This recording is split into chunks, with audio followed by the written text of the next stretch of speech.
អង្គគិតនាងអើយបើមានប្រាំងប្រពន្ធម្នាក់នាងអើយមកឲ្យមើលអង្គគិតនាងអើយបើមាន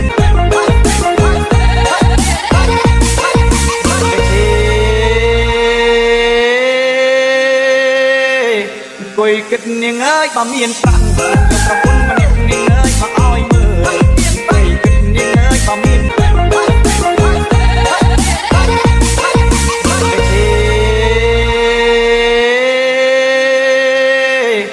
ង្គគិតនាងអើយបើមានប្រាំងប្រពន្ធម្នាក់នាងអើយមកឲ្យមើលអង្គគិតនាងអើយបើមាន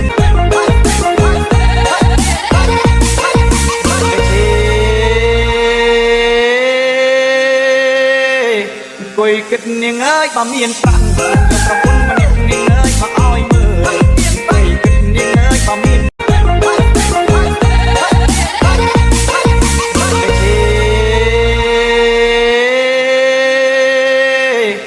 ្គ